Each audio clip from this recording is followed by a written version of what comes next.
Tov, Shabbat, Shalom, Uvorah, Boker Tov. Zéo. On est aujourd'hui, Bezrat Hashem, vendredi. Non pas vendredi 13, mais nous sommes aujourd'hui vendredi 13.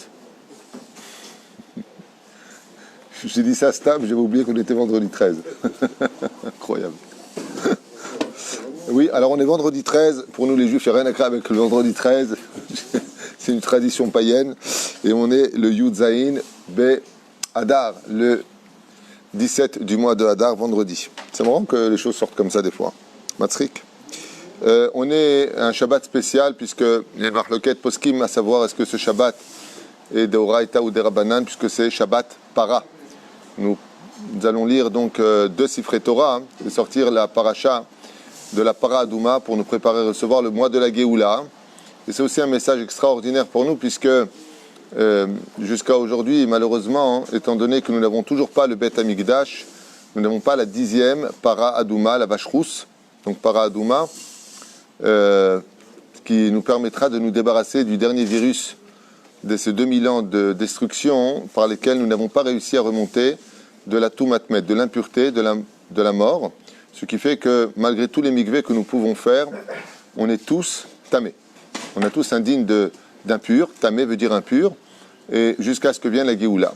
Et étant donné que nous n'avons pas de Beth Amikdash, comme nous l'ont dit, les Chachamim un Shalema Farim Sefatenu, si vous n'avez pas les moyens ou la possibilité de pratiquer la Torah et les mitzvot, alors dites-le avec vos lèvres et ça sera considéré pour vous comme si que vous l'aviez fait. C'est pour cela qu'avant de rencontrer le mois de Rosh Chodesh Nissan, non seulement on a fait Teshuvah pendant les mois qui ont précédé le mois de Hadar, maintenant dans le mois de Hadar on va faire la Teshuvah principale sur la joie de vivre, qui est le principal de la Teshuvah, Tachat Loa Vatem et Hashem Elokechem, Elokechem Besimcha Betov Leva Vechule Vechule, parce que vous n'avez pas travaillé Dieu dans la joie, donc maintenant qu'il y a eu le mois de Hadar, c'est sûr qu'on a travaillé Hashem dans la joie. Alors qu'est-ce qui nous manque maintenant? Il nous manque Para Adouma. Il y a Azman que chacun de nous commencions à nous rendre purs par le domaine de la lecture, puisqu'on n'a pas de Beth Amikdash. Une des plus grandes puretés du peuple d'Israël, c'est l'essence même de tout notre judaïsme, les pensées pures. Si les pensées sont pures, les paroles sont pures et les actes sont encore plus purs. C'est chez Nehemar, sauf Maaseh, Marshava Techila. La fin de tes actions est partie de ta première pensée. Démontre, si tu veux, ta première pensée. La Chen Bezrat Hashem, Ken. À partir du moment où on arrivera à rendre nos pensées pures, on arrivera, Bezrat Hashem, à contrôler tout le reste. Tout dépend de cela. La Chen Bezrat Hashem, ce que tu rentres, si c'est de la poubelle dans ton cerveau, si c'est que des choses impures, si c'est que des bêtises, alors tu as un cerveau, quand tu ouvres à l'intérieur, qu'est-ce que tu trouves? Que des ordures, que des poubelles. Mais si ton cerveau, comme je vous l'ai dit tout à l'heure, surtout dans cette période de pandémie, de Bezrat Hashem faire des télim sur la route. Si les hommes, vous connaissez les kétorettes, de partir sur la route, Ataou Hashem Elokenu, il n'y a aucun problème de le dire sur la route. De regarder le ciel, une femme comme ça qui marche, qui regarde le ciel, Marabouma Secha Hashem, qu'elle est remerciée à Kadosh Baruch Hu, faire le télim 121, Shir la Malot et ça. Tout ce que vous pouvez faire pour que vos paroles, pour que vos pensées soient dans le domaine de la Torah, c'est mamash l'essence même de toute notre Torah et notre judaïsme. Comme c'est marqué, comme viendra le Mashiach, et c'est très proche, Rabotai, très très très proche. Quand on viendra le Melech HaMashiach, marqué, Batim ale haaretz de Hashem, le monde sera rempli de la connaissance de Dieu, comme l'eau recouvre les océans. C'est de la connaissance de Dieu. Ça veut dire quoi? Ça veut dire qu'on sera capable de voir Akadosh Baruch Hu dans tous les moindres détails. Dans tout ce qui se passera, on verra Hashem. On comprendra combien en réalité celui que l'on attend tellement pour son dévoilement, eh bien, était si proche de nous. Je ne parle pas du Mashiach, je parle d'Akadosh Baruch Hu Be'atzmo ou Birvodo. Je n'ai pas à parler de la liste, donc d'abord et avant tout, savoir vivre. Dan Labi Todaraba pour votre soutien, Shem et Varechotra. Aussi, la Bichar ou Bikar, on a fait le Shiur. En ce qui concerne, vous voyez, tout le monde annonce que des mauvaises catastrophes. Cette nuit, ça devait être l'inondation à Ashdod, et là, devait être renversé. Kol Beseder. Il y a beaucoup de postes d'hystérie. Maman, je vais faire très très attention à ce qui est diffusé. Et c'est fait sinon, même au nom du gouvernement à droite et gauche. Il faut vraiment faire attention à tout ça. Alors juste un instant, voilà. Avant de commencer le shiur sur la paracha de la semaine, le shiur aujourd'hui est dédié pour Valérie Coste, notre cher et tendre ami, toujours avec nous, Hashem Varech Otach, et toute votre famille, vos enfants, votre descendance, tout ce que vous désirez, Bezrat Hashem, que de bonnes nouvelles. Ensuite, il y a Kelly Bitton, Nicole Rebot, Mike Sultan, pas Mike Tyson, Mike Sultan. Refoua Shlema pour tous les malades d'Israël, Ginette Shoshana et Michel Malka Bnot Mesaouda, Sarah Talia Batefrat, Myriam Meir et Sarah Soufan, Refoua Shlema Meir. Alors c'est lui qui toussait hier, que les gens m'ont dit faites attention à quelqu'un qui tousse. Non, il a juste une bronchite, le pauvre. Refoua Shlema, Chlama Mirat Sadik, Yirmiyahu Avram Ben Mesaouda Ben Arosh, il n'a pas de fièvre. Eliyahu Amar Ben Alice Salomé Rachel Perl Chaya Bat Miriam Sheskeli Torer Vele Avri. Elou Nishmat Yitzhak Ben Sassia Marcel Batrasiba Ruth Batsara. Betsem tout ça j'ai fini l'année. Asher Oven Fredj Ben Louise. Eliyahu Ben Esther. Tov, Zéou. Alors, hein? Elou Nishmat Friha Bat Luna, dit-il. C'est ça, là. Par mission, la Ravani m'a dit par maman, certaines personnes me posaient des questions en disant Asher pose la question, je n'étais pas là par maman, donc je m'en excusais auprès de tous les. Pas tout le monde est là chaque matin, grâce à Dieu du monde, mais des fois Asher n'est pas là, l'autre n'est pas là. Alors regardez un peu, puisque vous avez tous vos portables ouverts devant vous, s'il y a des questions, on est là pour y répondre. Hier, il y avait une question sur je n'ai pas compris ce que veut dire le mot tamé. Personne ne me l'a dit, c'est dommage. Ou alors quelqu'un peut répondre directement. Tamé veut dire impur. Tov, on est dans une paracha extraordinaire comme toutes les parachutes. Mais alors celle-là, elle est ce qu'on m'en dit en anglais, qui veut rien dire, c'est un anglais tunisien, Sgan Fine. Beaucoup de sujets qui pourraient durer des heures. Des heures. La paracha de Kitissa a pour dévoilement la Mahatit HaShekel, dont on a parlé, pour enseigner que l'homme n'est qu'une moitié, un homme n'est jamais Shalem, et le jour où il sera complet, il n'a plus rien à faire sur terre. Donc on n'a jamais fini son travail. C'est pour ça qu'on appelle quelqu'un de très très fort en Torah, qui a fini d'étudier tous ces livres-là, on appelle ça un Talmid Chacham, un élève de l'intelligence, et non pas de la sagesse, et non pas le sage absolu, parce que sinon il n'y a plus rien à faire, si tu n'as plus rien à apprendre dans ce monde, alors il faut que tu montes dans le monde supérieur pour apprendre des choses. Donc, Kol over la Pikoudim, et Ashir lo Yarbe, et Adal lo Yam'it, chacun donnera un. Le riche, oui, tu as raison de me faire traduire, n'en rajoutera pas et le pauvre n'en diminuera pas de ce que Hachem demande. Ensuite, on a Vasita Kior Nechoshet Vechano Vechoulé. Dans cette paracha, contrairement à la paracha de Tetzavé, on a parlé de tous les ustensiles. On nous rajoute un ustensile ici du Beth Amikdash qui n'est autre que le kior. On en a souvent parlé. Le kior, c'est l'évier. Cette paracha, on nous parle du kior. On nous parle aussi de l'épidémie dans cette paracha, pour ceux qui ne le savent pas. Le kior qui a été fait avec des matériaux très bizarres, dont on a parlé dans plusieurs shiurim, puisque Akadosh Baruch Hu a demandé le miroir avec lequel les femmes se maquillaient pour plaire à leur mari. Et je pense qu'ici, il y a une très très très grande parenthèse à faire, que je ferai en quelques mots seulement. C'est que Moshe Rabbeinu lui-même nous dit, le Midrash a été choqué de la demande d'Akadosh Baruch Hu de prendre les miroirs des maquillages. Alors, dans ce monde, tout est Evel Avalim, comme le dit le roi Salomon dans Michelet. La beauté et la grâce sont vanité et mensonge. Donc, seule la femme qui craint Dieu est digne de louange. Et d'un coup, on nous apprend, non, c'est pas ce que ça veut dire. C'est pas ça que ça veut dire. Ça veut dire que le principal dans ce monde, c'est la Hirat Shamaim. Mais si avec il y a la beauté, il y a la grâce, comme le précise la Gemara dans Masechet Megillah, voici les femmes qui étaient les plus belles. Et Esther était remplie de grâce. Et Matzati Chen Be'enecha. Vechen al Ze'aderer. Je trouvais grâce à tes yeux que la beauté, surtout dans cette génération où il y a énormément de liberté au niveau du Yetzer Hara, de regarder à droite, de regarder à gauche, une grande mitzvah pour les femmes de se faire belles aux yeux de leur mari. Je dis bien aux yeux de leur mari, non pas aux yeux des caméras, aux yeux des mariages, aux yeux des photographes, et encore moins de Facebook et autres. Uniquement aux yeux de son mari, de savoir qu'une femme, vite, va s'arranger parce que son mari arrive à la maison. Eh bien, sachez que ces mêmes miroirs, nous dit la Torah, pas moi. Okay? Moshe Rabbeinu était choqué de ça. Donc, quelqu'un de religieux qui écoute ça, il dit n'importe quoi. Tu as raison, ce qu'a dit Moshe. Mais ce que je dis, c'est marqué dans la Torah elle-même. Kior nechoshet. Ça veut dire quoi? Va me prendre ces miroirs avec lesquels ces femmes ont tout fait pour que leur mari ne tombe pas. Elles ne se sont pas laissées aller. Et elles ne se sont pas fait belles pour les autres et moches pour leur mari.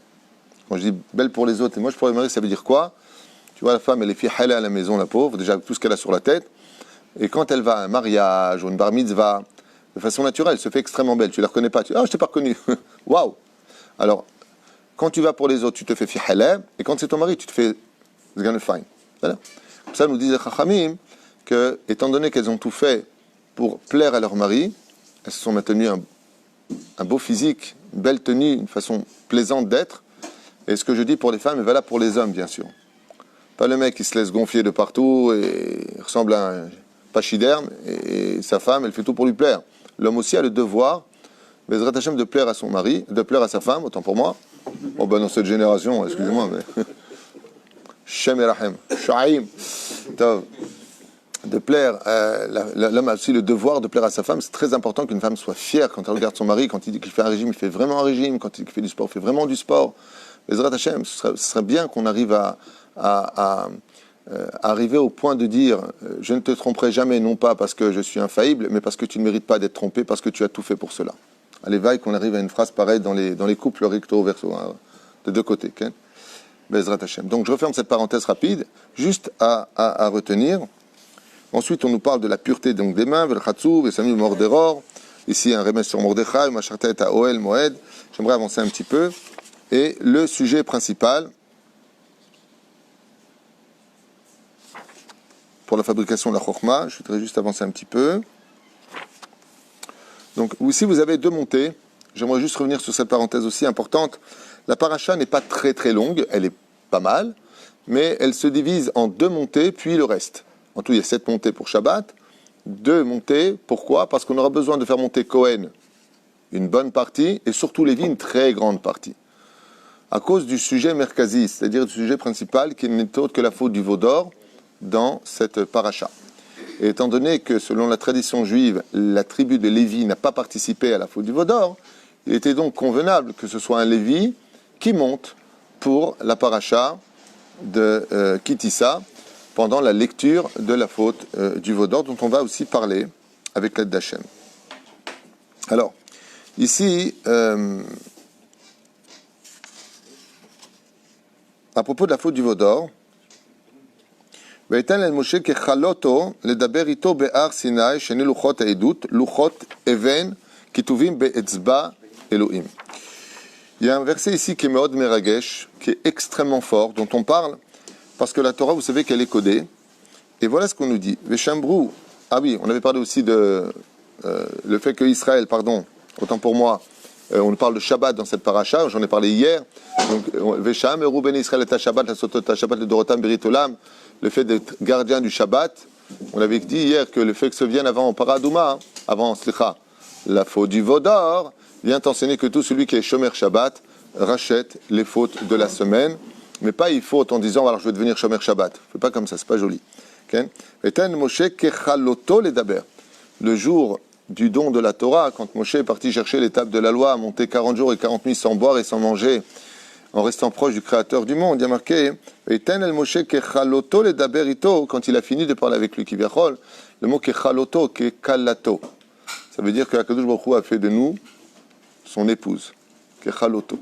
Une kala en hébreu veut dire une épouse, que nous avons le mérite d'épouser chacun de nous. Kechaloto. Ici, il y a quelque chose de Meod Meragesh. Akadosh Baruch Hu, qu'est-ce qu'il fait? Il se marie avec le peuple d'Israël. Donc, qui est le rabbin? C'est Moshe. Elle est où la Ktuba pour se marier? C'est les tables de la loi. Elle est où la choupa? Dieu a pris la montagne et l'a renversée au-dessus de nos têtes pour faire une belle choupa. C'est un mariage extraordinaire. Et qu'est-ce qui se passe quand, malheureusement, la Kala va voir ailleurs?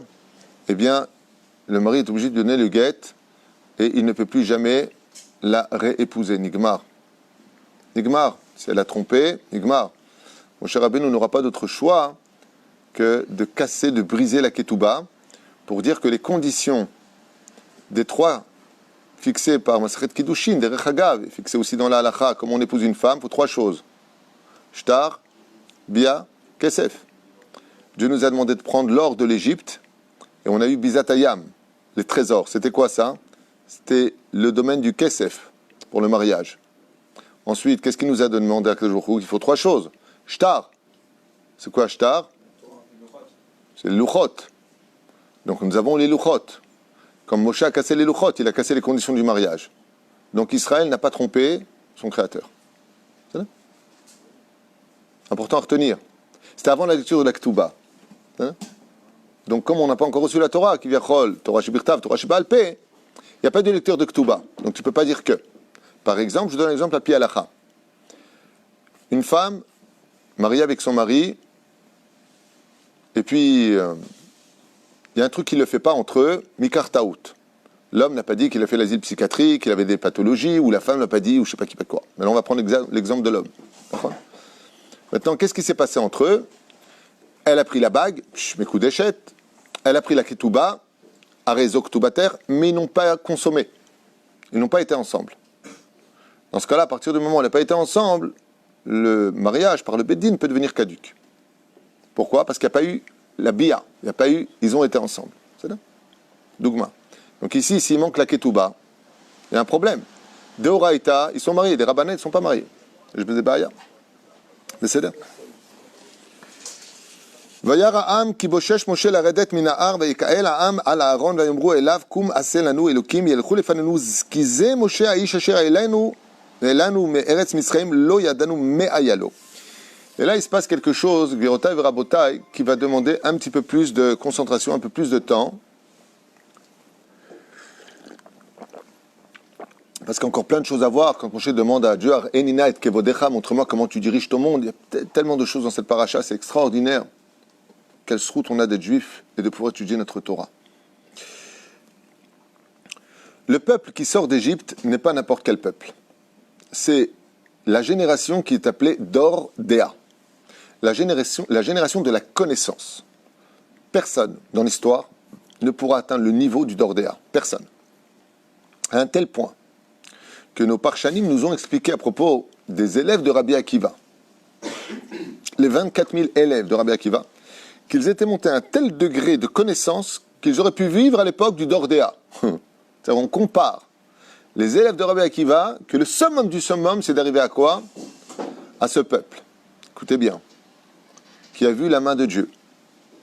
Les 10 plaies en Égypte. La mer qui s'ouvrit en 12 ponts par lesquels ils sont passés, non pas par une marée haute, marée basse. Pourquoi? Parce qu'il y avait marqué de l'eau de chaque côté. Marée haute, marée basse, c'est que d'un côté, comme veulent dire certains abrutis. On traverse la mer Rouge. Ils mangent la manne. Et là, il y a encore un problème. Parce que la manne avait pour fonction, étant donné que c'est une nourriture spirituelle venue du Gan Eden, de rendre le corps de l'homme pur. Elle nettoyait l'homme de tous ses psoulim. Ce qui fait qu'en mangeant la manne et en buvant l'eau du puits de Myriam, les enfants d'Israël étaient atteints à un tel degré qu'ils sont passés du 49e degré d'impureté au 50e degré de pureté. Shavuot, c'est le 50e jour, on a été digne de recevoir la Torah. On est devenu absolument pur. On a vu les 7 cieux qui se sont ouverts. On a vu la Shechina, Mipi Agvura, c'est marqué à la fin de la paracha d'Yétro. Vous avez vu que j'ai parlé avec Moshe, que je vous ai donné la Torah. L'alia de Maftir, là-bas c'est marqué noir sur blanc, vous avez donc tous vu. Il n'y avait pas de safek, il n'y a pas besoin d'émouna. Les preuves étaient flagrantes. Nous avons été des témoins oculaires de l'existence de Dieu, de la valeur de la Torah et du choix d'Hachem parmi les nations. Qu'est-ce que tu veux de plus? Ouais. Moshe nous apprend la Torah. Il nous donne les lois ensuite dans Mishpatim entre l'homme et son prochain. Nous évoluons dans une situation de la volonté d'Hachem à travers son règne parmi les hommes. Paracha de Tetzavé. Teruma avant. Vasuli Migdash, Veshachanti Betocham. Et tu veux me dire que ce peuple-là, ils ont fait il Avodazara, Mashul Otakin. Il y a quelque chose qui demande ici un petit peu plus de creuser, et c'est ce qu'on va essayer de faire ensemble avec l'aide d'Hachem. Ki Boshesh Moshe, le mot Boshesh veut dire Beshesh, Shesh Shaot. C'est-à-dire qu'il y a eu un problème de retard. Alors bien sûr, vous allez me dire, mais c'est pas le peuple d'Israël qui a fauté, puisque la Gemara nous dit En Am et la Erev Rav. C'est le Erev Rav qui a fauté. Le Erev Rav, ce sont cette clipa de non-juifs qui ont voulu adhérer au peuple d'Israël, mais à leur degré à eux. Ça veut dire non pas s'élever au peuple d'Israël, mais faire descendre le peuple d'Israël à leur culture à eux, leur façon de vivre à eux. Il faut savoir que le Erev Rav a un très haut niveau. Si le Erev Rav vient de la Sitra Achara, des forces du mal, c'est qu'automatiquement, sa racine monte extrêmement haut. C'est là. Où est-ce que ça monte haut? Je vais vous dire ça en 2 mots. le peuple d'Israël est au niveau de vivre Hachem par la Emouna. Tu sais, quand tu pries dans ta Amida, tu es comme ça, Hachem, Sefatay, Tiftar, Fiagite, la Terra. Tandis que, donc, on est dans la notion de la sensation. Tandis que le Erevra veut tellement être proche de Dieu qu'il a besoin de le toucher. C'est pour ça que tous les bâtés Avodazara des Goïm ont créé des dieux que tu peux voir et que tu peux toucher. C'est là. Même au niveau de l'islam, qui n'est pas une religion dite idolâtre, ils ont besoin de tourner autour de quelque chose. C'est là. Autour de quelque chose. Nous, les Juifs, nous n'avons pas d'intermédiaire. Quand on prie dans nos prières, on ne dit pas, comme le dira par exemple la religion musulmane, Dieu et Mohammed, son prophète, par exemple. On ne dira pas ça. Dans la chrétienté, ils disent le Père, le Fils et le Saint-Esprit. Ça veut dire qu'il y a toujours une notion d'intermédiaire. Dans le bouddhisme, Otodavar. Chez nous, c'est Baruch Ata Hashem. Il n'y a pas de Dieu et Moshe. Pas du tout. Il n'y a pas de Moshe, il n'y a pas de Rabbi Lubavitch, il n'y a pas de Rabbi Nachman, il n'y a pas de Rabbi Akiba ou de Rabbi je ne sais pas qui. On est nous et Hachem. C'est-à-dire que nos maîtres dans le judaïsme, les plus grands soient-ils, comme Moshe Rabbeinu lui-même, ou Rabbi Nachman, sont là pour nous montrer du chemin comment atteindre la vérité pour atteindre Hachem. Ça veut dire pour rejoindre Akadosh Baruch Hu. Les nations du monde ont besoin de... Oui, d'accord, mais à qui je parle? Il faut bien quelque chose de concret. Est-ce qu'ils ont tort ou est-ce qu'ils ont raison? Au niveau de l'absolu, si on doit rentrer dans la lecture un peu plus approfondie, eh bien, quelque part, quand on voit ce que nous demande Hachem dans la paracha de Teruma, c'est quoi? De le représenter par deux statues sur la caporette, sur le capot de l'arche d'alliance. Là-bas, vous avez deux statues en or, masculin-féminin. Et quand le Kohen rentrait dedans, ben, il voyait, il se prosternait devant deux statues. C'est-à-dire qu'il y a quelque chose de très profond. Ne prenez pas la faute du Vaudor comme étant quelque chose. Ah, t'as vu, ils ont fait la Vodazara, quelle ingratitude. C'est vrai, c'est pas que c'est faux, je m'en moque pas. Mais ne prends pas cette génération pour des débiles. C'est pas des débiles. On parle pas de n'importe quoi. J'ai même lu dans le livre Chesed el Avraham qu'ils ont voulu dévoiler quelque chose qui était très important. C'est pas pour rien qu'aujourd'hui, dans toutes ces religions où il y a des représentations, il y a tellement d'adeptes. C'est-à-dire, nous, les Juifs, on n'a pas le droit de représenter quoi que ce soit par des figurines, par des statues, par toutes sortes d'objets. C'est strictement interdit. Et pourtant, la Torah elle-même va nous demander de fabriquer des objets qui iront même jusqu'à nous sauver la vie. Et je vais être grossier. Je vais être très grossier. Quand on évolue un peu dans la Torah, et que l'on voit, je dis ça de tête comme ça, je crois que c'est dans Parashat Be'alotecha, peut-être que je me trompe, que Akadosh Baruch Hu demande, alors que les enfants d'Israël sont piqués par les serpents, qu'est-ce qu'il lui demande à Moshe? Il lui demande de fabriquer l'opachot veloyoter, une statue. Et qu'est-ce qu'il lui dit? Prends un bâton, l'aistor, mets en haut un cobra, enfin un serpent, peu importe lequel, ouais, la Torah ne nous dit pas lequel, mais en tout cas, tu as vraiment une tête de serpent avec ses deux dents, on va l'appeler persifleur, ok? Et tout celui qui voudra vivre parce qu'il a été mordu, tu t'attendrais à ce qu'il fasse quoi? Le schéma Israël, qu'il fasse les Tachanounim, qu'il regarde le ciel, comme dit Rabbi Nachman de Breslev. Non! Regarde-le si tu veux. Quoi, tu me demandes de regarder une statue d'airain? J'ai pas pigé là. Tu me demandes de faire de la Vodazara en deux mots, quoi. Non. Alors ce qu'il faut comprendre, c'est que ce que l'on définit comme étant Avodazara, ce n'est pas le fait qu'il y ait des statues ou pas, vous allez comprendre la faute du Vaudor par la suite. Ce n'est pas ce que nous faisons comme représentation qui est problématique, c'est de se savoir si Akadosh Baruch Hu te l'a demandé ou pas. Si Akadosh Baruch Hu te le demande, ce n'est pas de l'Avodazara. Tu peux même faire des choses qui n'ont aucune représentation de Avodazara, d'idolâtrie. Aucune. Prenons le cas de la paracha de Shmini, où Nadav et Avihu vont rentrer dans le Kodesh HaKodashim. Ils vont rentrer pour faire brûler des encens en l'honneur de Dieu par amour pour lui. Et comment la Torah considère leur faute? Esh Zara. Vous avez fait un feu étranger. Si vous n'avez pas compris le texte, je vous l'expliquais. Vous venez de faire une faute d'avoda, travail étranger. Je ne vous ai pas demandé de le faire. Si je ne vous demande pas de faire quelque chose, et pourtant ils n'ont pas placé une statue, ils n'ont pas fait, je ne sais pas moi, un truc catastrophique, ils sont juste venus, comme Akadosh Baruch Hu adore les bonnes odeurs. Akadosh Baruch Hu mamash, si un jour dans une maison vous voulez avoir la shrina, hormis le fait d'avoir le shalom à la maison, l'harmonie, les brachot et des belles paroles, Surtout que votre maison soit toujours bien aérée, qu'elle sente bon, c'est important qu'il y ait de bonnes odeurs. Reach nichoach ishel Hashem. Ken? C'est pas pour rien que quand on met sur la misbéach des plats, qu'est-ce qu'on fait? On sent. Quand on rentre à la maison, on sent la nourriture.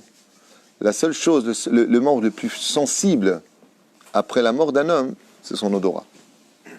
On a déjà parlé. Et la reine, on a vu que Nadav et Avihu eux-mêmes, ils n'ont pas posé une statue. Ils sont juste venus faire quoi? Le travail du Kohen Gadol. Faire brûler les encens. C'est marqué noir sur blanc.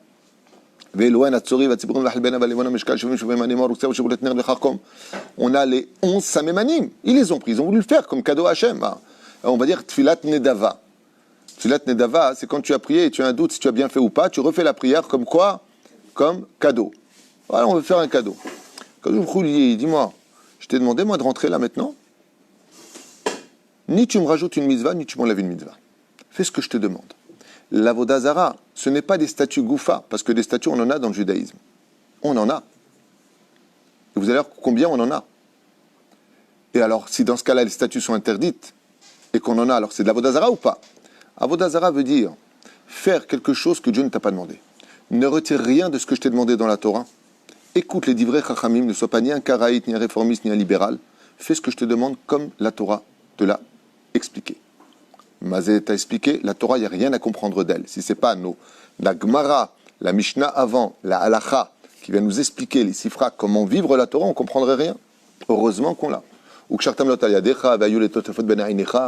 nous a dit quoi accrocher? Dès que c'est une boîte noire, ce qu'il doit y avoir dedans, en haut il y a 4 maisons, ici il n'y a qu'une maison. Qui t'a dit ça? Où est-ce que c'est marqué dans la Torah? Nulle part. Qu'est-ce qui doit être écrit? Nulle part. Tu mettras des mezuzot sur tes frontaux. Mezouza, c'est quoi? La belle-mère? C'est quoi une mezouza? Ok, c'est un truc que tu mets. Peut-être c'est les 10 commandements. Qui t'a dit ce qu'il fallait mettre dedans? Shema, Ve'avta, Ve'aya. Et pourquoi tu ne mettais pas Vayomer? Harry, qui t'a dit quoi mettre? Si ce n'est pas la Gemara qui t'explique exactement ce que la Torah veut t'expliquer, tu ne peux rien savoir. Sans la Torah orale, il n'y a rien à comprendre de la Torah écrite. Donc ceux qui s'attachent à la Torah bêtement écrite sont des gens qui vivent dans un livre, mais qui ne seront pas l'histoire du livre. Alors maintenant, on va essayer de se concentrer brièvement, j'espère que je ne vous ai pas saoulé, non, j'espère, sur qu'est-ce qui s'est passé pendant la faute du veau d'or et pourquoi une génération aussi intelligente, témoin oculaire du dévoilement divin dans le monde, la fête de Shavuot, comment se fait-il qu'il soit tombé si bas? Ce que l'on reproche au peuple d'Israël, c'est 2 choses. La première, c'est que, ou ils étaient d'accord mais n'ont pas participé, ça veut dire qu'ils ont laissé faire, ou, deuxième option, ils étaient les garants du Erev Rav. Ça veut dire qu'ils devaient leur servir d'exemple. Et sur le coup, vous allez comprendre que c'est une très grave erreur pour Israël. Comme je l'ai déjà dit et redit, c'est que la fonction du peuple d'Israël, c'est d'être un Kiddush Hashem aux yeux des nations. C'est-à-dire que ce n'est pas simplement être une lumière parmi les nations. C'est que les nations du monde, étant donné qu'ils marchent dans une obscurité presque absolue, on va dire ça comme ça, dans un monde de mensonges, ils disent, ok, vous les Juifs, vous êtes soi-disant le peuple élu, c'est ça que vous dites vous. Alors montrez-nous le chemin, montrez-nous ce qu'on doit faire, montrez-nous comment vivre, nous en tant que non-juifs, notre histoire, notre dévoilement, comment nous aussi on peut dévoiler Hachem. Et c'est pour ça qu'on a vu hier que qu'est-ce que nous reproche le prophète? Ki chilaltem et shemi bagoim, je vous ramènerai sur la terre d'Israël parce que vous avez sali mon nom parmi les goïms. Donc je vous ramènerai pour mon nom, dit Hachem. Vous serez une ségoula, vous serez le peuple de la connaissance. Ça veut dire que quand un non-juif voudra dévoiler qui est Dieu, il passera par la lumière du peuple d'Israël pour comprendre qui est Dieu. La chrétienté l'a mal compris. Ils ont pris effectivement un juif, mais ils sont un peu plantés sur le chemin, un peu beaucoup. C'est bon? Top. Alors les Chachamim nous disent ici, écoutez bien, mon cher Rabbeinu, on va prendre des dimensions incroyables dans ces versets-là de la faute du veau d'or. Moshe monte, Kiboshesh Moshe, Shesh Shaot. Ils ont compté à partir du moment où il a dit, alors que Moshe les a prévenus pour partir donc 6 heures plus tard. La première des choses, il faut être très ponctuel dans la vie. Il faudra prendre cela de cette erreur-là, d'où la patience. Tous les jours, on attend le Melech HaMashiach. Et Baruch Hashem, je peux vous affirmer qu'il est en Israël, où il galé od me'at, à Kol Karov, gardez le sourire, à Kol Tov, Be'ezrat Hashem Barach. Kol Tov. Talmid Chacham, ça va peut-être déplaire à certains ce qui paraît les Haridis, parce que le Rav David Abou Hatzera et le Rav Bouzo et d'autres rabbanim ont déclaré qu'ils savaient qui il était. Okay. Je ne donne pas de nom, c'est pas la peine de m'écrire, je ne donnerai pas de nom. Moi je sais qui c'est, mais... qui c'est. On s'en fiche. Ce qui compte, c'est que Bezrat Hashem fasse tchouva. Il n'y a pas de mitzvah de chercher qui il est. Et en plus de ça, il n'y a pas à le nommer. Comme vous le savez, Mashiach, comme le dit le Rambam dans le 10e et 11e chapitre du traité de Melachim, ne doit pas dire c'est moi le Mashiach. Il doit prouver. En faisant le kibbutz galiot, en faisant le Beth Amikdash à sa place, les korbanot. C'est-à-dire, tout un seder. Marzera Tarale Yoshna.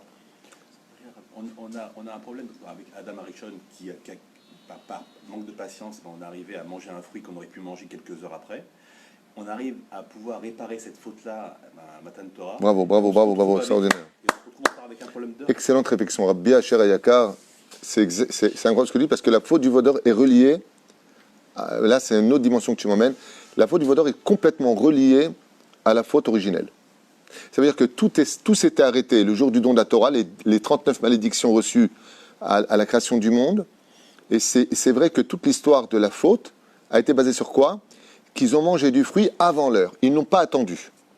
Et ici, on a une Xera Shava qui vient nous apprendre que les enfants, le peuple, on va dire les peuples, le Evrav et une participation du peuple d'Israël à un certain degré, combien? Moins de 3000, vont participer à la faute du Vaudor. C'est exactement la même erreur qui est commise. C'est une question de temps. Pour réparer ce temps-là, Nachash Gematria Mashiach. Pourquoi le Mashiach tarde-t-il tellement? Hormis le fait que les Chachamim nous disent pour nous donner du mérite de l'attendre chaque jour, chaque fois que tu l'attends, tous les jours, tu es sauver Nekudot, ça veut dire que tu gagnes des mitzvot incroyables de l'attendre. Le Melech HaMashiach, même si maintenant il tarde, on dit tous les matins, eh bien je l'attends. Le fait de dire cette phrase-là, tu crées un ange extraordinaire qui amènera la Géoula elle-même, eh bien en réalité, sache qu'Alpisod, c'est rejoint ce que tu viens de dire. Le fait que le Mashiach tarde, c'est parce que nous n'avons pas été capables d'être patients. Ni à la faute originelle, ni à la faute du Vaudor. Par manque de patience, et c'est incroyable parce que, pour ceux qui ne le savent pas, mais un séquer a été fait. Quelle est la première raison, la première cause des accidents de la route? Tu vas dire alcoolisme, tu vas dire, je ne sais pas moi, toutes sortes de choses.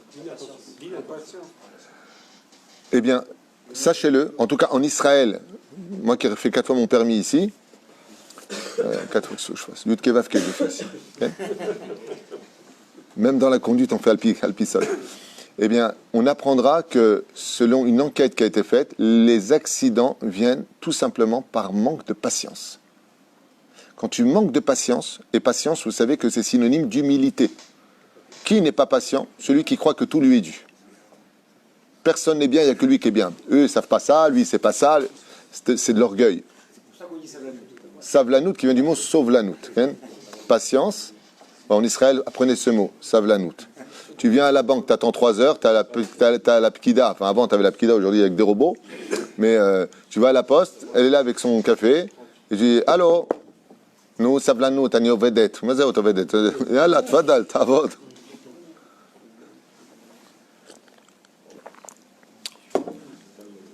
Le Midrash nous apprend, Rabotai, que s'ils sont tombés, c'est que les forces du mal se sont dévoilées. Plus tu montes haut, plus le mal y monte.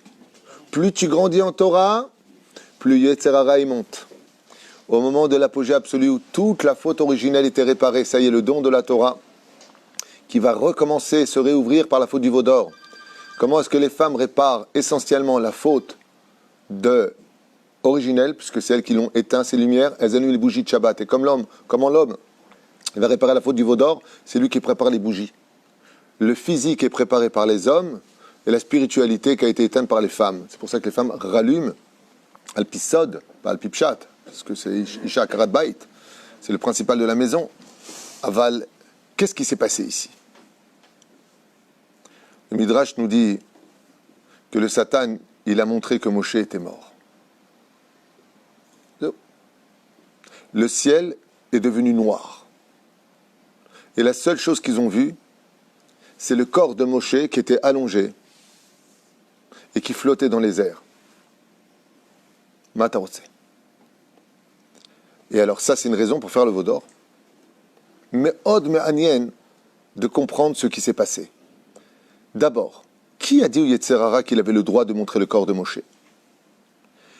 Quelle est l'intention du peuple d'Israël dans ce cas-là? pas le peuple d'Israël, simplement, surtout le Erev Rav, pour ne pas quand même tomber dans le piège, de faire un veau d'or. Si vous prenez ça à la légère, chaval, de tomber aussi bas. On va expliquer un petit peu ce qui se passe. Le corps est limité. La Neshama, elle, est illimitée. Une des raisons pour lesquelles les plus grands du monde de la Torah sont morts très jeunes, comme le Maharal de Prague, Rabbeinu, le Harizal, et la liste est longue. Le Ramchal, beaucoup. Pas le Maharal, le Ramchal, autant pour moi. Okay? C'est que quand tu arrives à un très très très haut degré de profondeur de l'étude de la Torah, comme Ben Azaï par exemple, ton corps ne pourra plus contenir la Torah qui est en toi. C'est pour ça que le Harizal n'a pas pu écrire de livres, c'est pour ça que Rabbeinu, à part quand il était jeune, a écrit le Sefer Hamidot, il ne peut pas écrire. Ça va être son élève Rabbi Nathan qui va écrire. C'est Rabbi Chaim Vital qui va écrire. Pourquoi? Parce que une des raisons pour lesquelles Moshe était Megamgem Alpisod, c'est parce que la Torah qui est en lui était si grande que la langue ne peut pas contenir la valeur des mots qui sont en lui. Alors, il va passer ça à Aaron. Parle pour moi. Qui est Aral Sfataim Anouchi. C'est-à-dire que la Otzma est tellement grande que Moshe, quand il est monté dans le monde d'en haut, son corps n'a pas pu tenir. Le corps de Moshe, qui Viachol, écoutez bien, est mort. Et on le verra à la fin de la paracha. Qu'est-ce qui se passe pour Moshe Rabbeinu juste avant la fin de cette paracha de Kitissa? Quand il redescend de la montagne, est-ce que les enfants d'Israël peuvent voir le corps de Moshe? Non. Qu'est-ce qu'il a, le corps de Moshe? Il est totalement lumière. À un tel point que les enfants d'Israël, nous dit la Torah, ils vont avoir peur. Mais de quoi tu as peur? Qui péné Moshe, Keren, Mazé Keren, c'est de la lumière absolue. Le corps de Moshe, quand il est redescendu du monde d'en haut, était tellement imbibé de Torah que la peau, les molécules n'ont plus aucune valeur. Elles se sont effacées. C'est pour ça que le roi David nous écrit dans le 90e Tehillim, Tefila et Moshe Ish Elokim. On ne sait pas si c'est un homme, on ne sait pas si c'est un ange. Ça veut dire la contenance du corps. Les membres ne peuvent plus contenir la Kedusha extraordinaire de Moshe Rabbeinu. Donc qu'est-ce qu'il fait l'ange de la mort? Il dit alors, puisque maintenant le corps ne peut plus le contenir, alors le corps est mort. Et il fait passer le corps au-dessus de la tête. Pour montrer aux enfants d'Israël qu'en réalité, la dimension d'un juif qui reçoit la Torah, qui étudie la Torah, va beaucoup plus loin que d'avoir une âme sainte dans un cœur, une âme pure dans un corps saint. Beaucoup plus loin que ça. Et c'est le salaire des Rechagav qu'attendront les enfants d'Israël à la fin des temps. Quand tu auras la Géoula finale, le monde sera tellement imbibé de la vérité de la Torah, tellement imbibé de la connaissance d'Akadosh Baruch Hu Boré Olam, que le Ramban nous dit que nos corps et nos âmes ne feront qu'un. On ne saura même plus faire la différence, comme on le voit pour Moshe Rabbeinu, quand l'ange de la mort vient le voir dans la paracha de Réé, où on annonce la mort de Moshe. Qu'est-ce qu'on voit? On voit que l'ange de la mort, il ne sait pas qui prendre. Est-ce qu'il prend le corps ou il prend l'âme? Ou Miboulbal? Parce que le corps est devenu tellement spirituel qu'il a rejoint la lumière intense de la Neshama de chaque personne qui est remplie de spiritualité. Donc on comprend pourquoi maintenant le corps de Moshe Rabbeinu, il flotte. Les enfants d'Israël n'ont pas compris la dimension extraordinaire de la Torah. Et ils demandent de faire un veau d'or. Alors comment ce veau d'or il s'est fait? L'Orizal nous apprendra des choses très mignonnes là-dessus, des rechagav qui vont peut-être vous faire sourire ou pleurer, j'en sais rien. Mais il fallait prendre l'or. En général, qui a l'or? La Gemara nous dit, l'or n'a été créé dans ce monde que pour servir la Kedusha. Oy va voy de prendre de l'or pour la Touma. Pourquoi l'or a été créé sur terre? Il y a 7 sortes d'or, okay? 7 sortes d'or différentes selon la Gemara, et toutes ont été créées pourquoi? Pour servir la Kedusha. L'une d'entre elles, c'est quoi? C'est les bijoux des femmes. L'or représente la Gevura. La femme vient du monde de la Gevura, qui veut dire la rigueur. Qu'est-ce qu'on fait les hommes? Nous disent les Chachamim, ils sont partis demander les Amim, les Agilim, les boucles d'oreilles aux femmes. Les femmes n'ont pas voulu les donner. Alors, qu'est-ce qu'ont fait les hommes? Ils leur ont arraché de force. Le Harizal nous dit, par le mérite des femmes qui n'ont pas du tout voulu participer à la faute du voteur, par le mérite des femmes qui s'étaient fait belles pour leur mari. Ça veut dire quoi les boucles d'oreilles à la base? Les boucles d'oreilles signifiaient, pourquoi une femme porte des boucles d'oreilles? Parce que les boucles d'oreilles, à la base, depuis la faute originelle, comme l'explique Rabbi Eliezer dans Pirkei de Rabbi Eliezer à la page 45, voulait dire « je sers mon mari, Baali ». Ça veut dire que c'est une forme de soumission, les boucles d'oreilles. Qu'est-ce qu'ont fait les femmes? Elles les avaient sur elles. Ça veut dire qu'elles avaient accepté leur tafkid, de servir leur mari, de se comporter comme des, entre guillemets, comme des femmes. C'est-à-dire tout le système de je te fais à manger, je te fais à boire, j'espère que tu vas bien. Ezer Kenedo, je suis là pour t'aider, je suis été créé pour toi. Waouh! Et les hommes les ont arrachés. Leur Isa nous écrit à la fin des temps que les femmes prendront le dessus sur les hommes. Par le mérite qu'elles ont eu de refuser de faire la faute du veau d'or, ce seront les hommes qui sont soumis aux femmes. Alors dans ce cas-là, tu vas me poser une question. Pourquoi elle met des boucles d'oreilles? Réponse, parce que le mot agalim, c'est-à-dire les boucles d'oreilles que l'on mettait en forme d'esclavage chez les femmes, sont devenues depuis la faute du veau d'or un compliment. Elles ne sont plus l'esclave de leur mari. Et là, le mot agalim, qui veut dire boucle d'oreille, vient du mot egel. Ils ont voulu faire la faute à Egel, chet à Egel. Après cette faute-là, les femmes mettent les boucles d'oreilles non plus en forme ou sous message d'esclavage, mais bidou kaefer. Maintenant, les femmes mettent les boucles d'oreilles comme un ornement de royauté. C'est pour ça que celui qui offre une paire de boucles d'oreilles à sa femme, c'est quelque chose de nifla. Ça ne veut plus dire que tu es ma servante. Ça veut dire exactement le contraire. Ça veut dire maintenant tu es ma reine. C'est pour ça que la femme porte des boucles d'oreilles. Et regardez ce qui se passe. Je vois un truc que j'avais entendu, je ne sais pas si c'est vrai ou faux, vous savez, il y a tellement de messages qui sont faux aussi dans les médias, mais pendant une période un peu importante, dans les années 2005 jusqu'à 2015, un truc comme ça, les hommes ont commencé de plus en plus à porter des boucles d'oreilles. Et qui leur offrait des boucles d'oreilles? J'avais lu un article aux États-Unis, le cadeau préféré enfin, j'avais pas lu aux États-Unis, j'avais lu un article qui parlait des États-Unis, que le cadeau que les femmes aimaient le plus faire à leur conjoint, c'était le diamant ici. C'est-à-dire c'est les hommes maintenant qui reçoivent les boucles d'oreilles, justement, des Makara. C'est-à-dire, incroyable. Lo yoman qui soupar, le kach neemar. Velachen, bisiata dishmaya. Ken. Top. Apparemment, c'était bouché. Et là, ça s'est débouché. Lama be'etzem, le veau d'or. On a fait cette parenthèse, on avance. Je voudrais quand même aller un peu plus vite parce que c'est tellement beau, tellement long. Mais j'ai peur que si je cours trop vite, vous ne comprenez pas assez bien. Le but, c'est de construire pour sortir du cours avec waouh, j'ai compris quelque chose d'important. Et vous allez voir combien tout est ambigu là-dedans. Ils vont faire un veau d'or. Alors, il y a Michas qui paraît, donc il y avait le tas, vous savez, cette espèce d'amulette, merci pour m'aider dans les mots, sur lequel il avait marqué Aléchor. Aaron vient et il fait le veau d'or. Pourquoi Aaron fait le veau d'or lui-même? C'est quand même curieux, non seulement qu'il le fait, mais il n'est même pratiquement pas puni pour ça sur place. Il continue son poste de Kohen Gadol, alors que si un Kohen Gadol faute dans l'année, il meurt. Il y a beaucoup de choses qui ne vont pas dans l'histoire.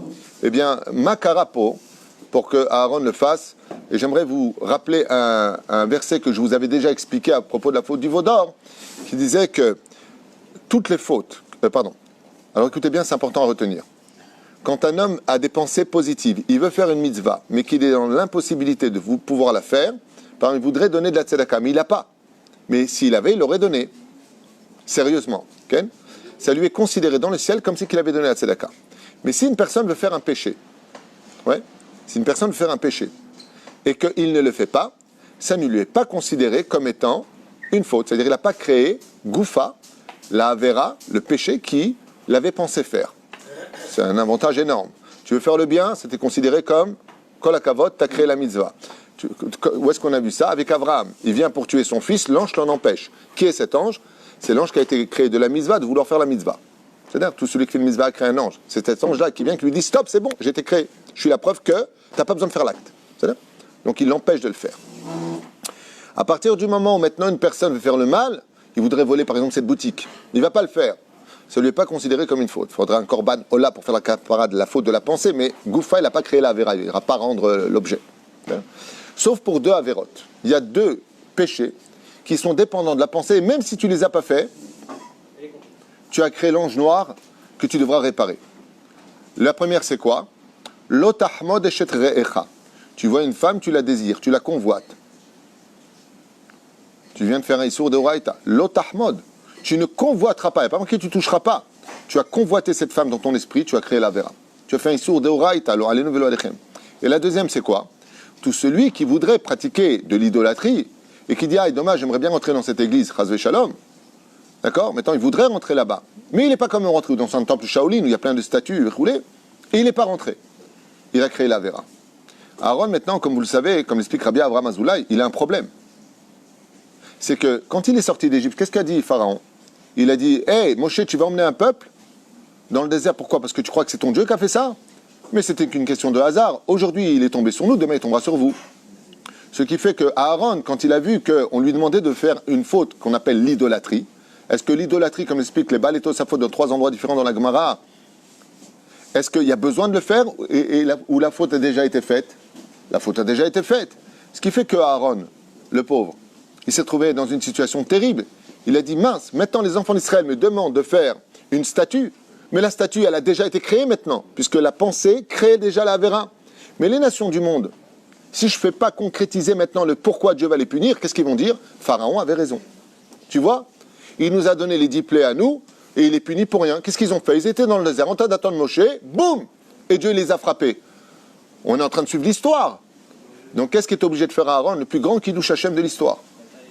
Il est en train de matérialiser les pensées d'idolâtrie pour que les nations du monde voient pourquoi Dieu les a punis. Pour ne pas qu'on dise que Dieu est injuste. Donc Aaron est obligé de faire un Kiddush Hashem. C'est pour ça qu'il dit Chag Machar. C'est pas grave, ce que j'ai fait moi, ça deviendra une fête. C'est la fête de Kippour. Moi, ce que j'ai fait, c'est quoi? J'ai montré du doigt pourquoi Dieu maintenant va se fâcher. L'erreur à ne pas recommettre. Maintenant, pourquoi le veau d'or? Pourquoi ils n'ont pas fait, par exemple, une grenouille? C'est sympa, Peggy, par exemple. Youhou! Peggy! Dans le désert, comme ça, Peggy. Les mecs! Mayesh! Mayesh! Ombrim Rabotenu Alem Shalom.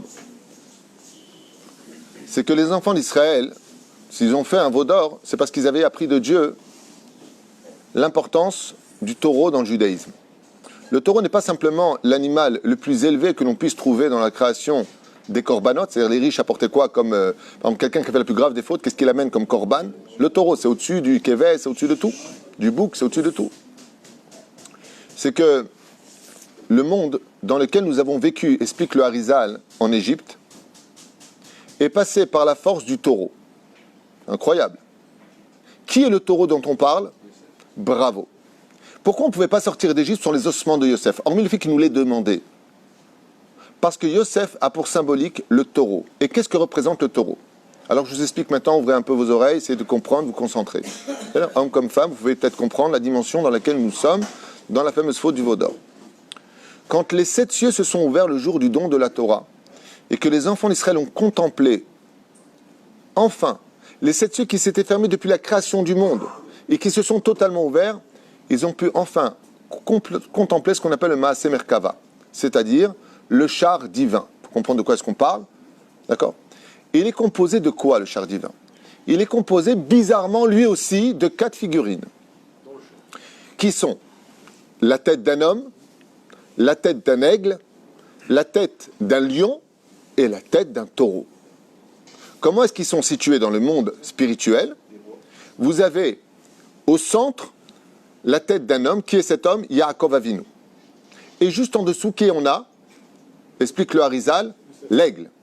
Pourquoi ces 4 figurines-là? Je les ai expliquées dans plusieurs cours. Parce que chacun est roi dans sa dimension à lui. Qui est le roi de tous les volatiles? L'aigle. Qui est le roi des animaux? Le lion. Qui est le roi des bovins? Le taureau. Qui est le roi de la terre? L'homme. Donc comme ça nous dit les Chachamim. Donc chacun en réalité est roi. Et Dieu est le roi des rois. C'est ça? Pas chaud. Maintenant, quand les enfants d'Israël, qu'est-ce qu'ils ont vu? Ils ont vu que Adam se trouvait au niveau du sang, Tiferet, c'est Yaakov. Ils ont vu que l'aigle, la légèreté de l'aigle qui monte plus haut que tous les volatiles de l'histoire, roi des volatiles. Ils ont vu à droite et à gauche, par contre, un lion et un taureau. Le lion représente la malchoute. Le lion représente dans la Kabbale le chesed. C'est la royauté. Comme on dit, sois royal avec lui. Le mot soit royal avec l'autre, comme on dit en français, il a été avec moi comme un roi. C'est-à-dire, il m'a donné. Là, vous comprendrez que le lion représente dans la Kabbale le chesed. Le taureau, lui, représente quoi? Midat Adin. D'où la Brit Mila qu'a fait faire Yosef Hatzadik avec le couteau. D'où Yosef Hatzadik qui a nourri le monde. La Parnassa, elle vient de quel monde? De Gvura, de Midat Adin. Ce qui fait que quand on est sorti d'Égypte, on est sorti avec quelle égide spirituelle? L'égide du taureau. C'est pour ça que tant qu'on n'avait pas Yosef avec nous, la mer ne pouvait pas s'ouvrir. Il fallait la clé pour avoir l'abondance du monde supérieur vers le monde d'en bas. Tant que Moshe Rabbeinu était présent, lui qui comprend toutes les sphirotes, parce qu'en Moshe est conclue toute la Torah, Torah Moshe, mais il ne comprend pas que toutes les sphirotes, Moshe. Comme l'a dit Rabbi Akiva un jour à Rabbi Shimon Bar Yochai, son élève, il lui a dit, qui est la mère qui a mis au monde 600 000 enfants? Tout de suite a répondu Rabbi Shimon Bar Yochai, c'est Moshe qui comprenait les 600 000 âmes du peuple d'Israël. Ce qui fait qu'en Moshe, il y a Yosef, en Moshe, il y a Aaron, en Moshe, il y a David Ameler, en Moshe, il y a Avram, Yitzhak et Yaakov. Il le dit lui-même dans le Midrash. J'ai en moi toutes les midotes. Tant que Moshe était vivant, il n'y avait pas besoin de chercher par où passerait le Shefa. Il fallait demander à Moshe. Moshe te faisait descendre tout ce que tu voulais du monde d'en haut. Parce qu'il était l'intermédiaire à coller la colle. C'est-à-dire qu'il comprenait en lui tout. Maintenant, les enfants d'Israël, ils ont un problème. C'est qu'ils savent que Moshe est le Shefa. Quand vient l'ange de la mort et qu'il montre que Moshe est mort et qu'il ne redescendra plus du ciel, ils disent alors qu'est-ce qu'on va faire maintenant? Quand le ciel s'est ouvert et qu'on a reçu la Torah et qu'on a vu le Maaser Merkava, on a vu le char, qu'est-ce qu'on a compris? On a compris que l'abondance dans ce monde passait par la figurine de quoi? Du taureau. Donc on va être obligé de reconcrétiser maintenant un petit taureau qu'on appelle le Hegel, le veau d'or. D'où la paradouma qui se lit. Viendra la vache réparée par les cendres de la pureté que nous avons. Bezrat Hashem, cette impureté mentale que nous avons dans l'esprit. Ça veut dire de croire qu'on peut remplacer alors que nul n'est irremplaçable dans l'absolu pour ce qu'il est. Bien entendu, un d'avoir casé que nul n'est irremplaçable. Ah ben juste pour comprendre que la dimension de la faute du veau d'or, c'est une recherche pour continuer à vivre dans le désert et continuer notre chemin. Todarabat Tzadikim. Pour continuer notre chemin, nous avons besoin de quoi? Nous avons vu en haut que Dieu a utilisé la figurine d'un taureau pour nous faire descendre l'abondance du monde d'en haut vers le monde d'en bas. Mais ce n'est pas de la Vodazara. Ça fait partie d'une royauté que Dieu, dans la création du monde, quand il a créé le bovin, il a créé le roi de cet animal-là, et par lui passe l'abondance. Tout comme un homme qui a fauté extrêmement grave, qu'est-ce qu'il apporte comme corban? Un taureau. Pourquoi tu apportes un taureau? Qu'on l'a vu, il y en a dit. Il apportait quoi? 2 taureaux, vous vous rappelez? Pourquoi tu apportes des taureaux? Il dit parce que quand tu fautes, tu arrêtes le shefa, tu arrêtes l'abondance. Donc pour ouvrir l'abondance, tu apportais un corban, le taureau.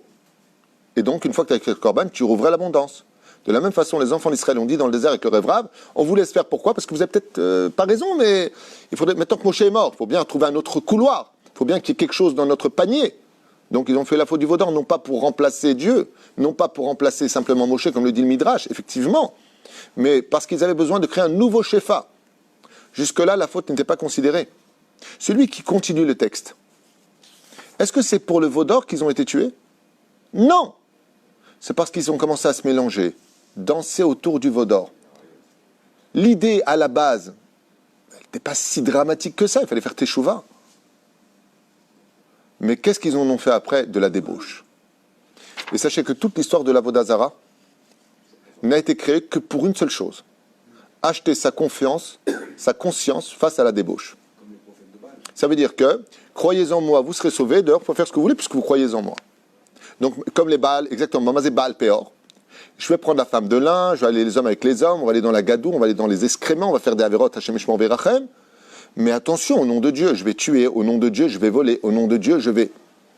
Dieu te laisse-moi tranquille. À un tel point que le prophète nous a dit, Alevaï otitazvu va torati shamaru. Moi, lâchez-moi les baskets, faites ce qu'il y a marqué dans ma Torah et vous me rejoindrez. Ne me rejoignez pas sans la Torah. Parce que vous allez faire de moi une avodah zara. Vous allez me faire une figurine qui, soi-disant en mon nom, c'est pas ce que je vous ai demandé. Après, on comprend l'extraordinaire dimension de la faute du veau d'or. Rabbi Avraham Azoulay, il va encore plus loin que ça. Il dit, Rabbi Avraham Azoulay, que la faute du veau d'or, comme l'écrit, je crois, le 106e Teilim, si je ne m'abuse, d'avoir tout de tête, c'est pas évident. Comment c'est marqué là-bas? Shor, Ochel, Esev. Vous m'avez laissé tomber, vous avez laissé ma royauté, dit le roi David, en parlant de la faute du veau d'or, pour un shor qui mange de l'herbe. On est en plein désert, tu te moques de moi? Réponse du roi David, basée sur le Midrashim, quand Dieu a donné la Torah, pourquoi est-ce qu'on décore nos synagogues avec plein de fleurs et des plantes et ainsi de suite? Parce que le désert du Sinaï, c'est totalement fleuri, rempli de pelouses, d'herbes magnifiques. Mais qu'est-ce qui est descendu non seulement avec ça, car la Torah ne peut pas être donnée dans quelque chose de pas joli. Donc il faut enjoliver la mitzvah, Bezrat Hashem, pour pouvoir la recevoir. Plus ta mitzvah est belle, plus tes tefilines sont beaux, plus la boîte de tes tefilines sont beaux, ton sac de tefilines, ton loulav, ta bête knesset. C'est une grande mitzvah d'enjoliver tout ce qui concerne la kedusha dans ce monde. Eh bien, qui est descendu avec toutes les neshamot? Et qui étaient les neshamot qui voulaient faire remonter? Les pires neshamot étaient descendus, ceux qui sont réincarnés où? Dans l'herbe. Le jour du don de la Torah, Akadosh Baruch Hu a fait intervenir toutes les neshamot, y compris de tous ceux qui sont décédés, y compris des pires impies de l'histoire. Rabbi Avraham Azoulay nous apprend que parmi les impies qui étaient descendus dans l'herbe, il y avait non seulement Lavan, mais il y avait aussi Naval. Naval, le fils de Lavan. Naval était un très grand sorcier, à l'image de son père Lavan. Et parmi eux, il y avait les enfants de Naval qui étaient dans le Erev Rav, en Égypte, du nom de Yonus et Yom Virus. C'est leur nom. Ils auraient pu s'appeler Bernard et Bianca, non, ils ont pris Yonus et Yom Virus. C'est leur nom. Yonus et Yom Virus. Et qu'est-ce qu'ils ont fait, eux? Quand ils ont créé ce veau qui est sorti de lui-même quelque part, et qui commençait à marcher, ouais, le Télim nous dit, fais attention. C'était pas un truc qui bougeait pas, fixé, comme on l'a vu dans le film de Cécile B2000, il dit commandement avec Yul Brynner et Charlton Heston, qui a oublié d'ailleurs d'enlever sa montre. Et ils ont effacé ça. De la première version des 10 commandements, quand il dit vous avez fauté comme ça, il avait juste sa petite montre. Après, ils l'ont refait, le mec, il a mis la montre parce qu'il avait peur d'être en retard. Ben, ça n'a pas marché. Et qu'est-ce qui s'est passé avec Yonus et Yomverus? Eh bien, ils ont pris ce veau. Et ils mangeaient de l'herbe. Où est-ce que sont réincarnés les Rechaïm? On le dit dans le Télim de Shabbat. Rechaïm kemo haesev. Vous les Rechaïm, vous êtes comme l'herbe. Qu'est-ce qu'il y avait dans l'herbe? Toutes les neshamot les plus impures étaient là-bas. Et ce veau, il parlait. Et qu'est-ce qu'il leur disait? Je suis l'Éternel, votre Dieu, qui vous ai fait monter du pays d'Égypte. Ce n'était pas simplement un veau qui disait « me ». Ce n'est pas simplement un veau d'or qui broutait. C'était aussi un qui parlait. Rabbi Avraham Oza a écrit dans son livre, c'est de l'Abraham. Yonus et Yom Virus ont fait toute leur magie pour faire parler. Ils ont mis la citra hara dans ce veau pour qu'il broute l'herbe. Et qu'est-ce qu'ils faisaient en broutant l'herbe?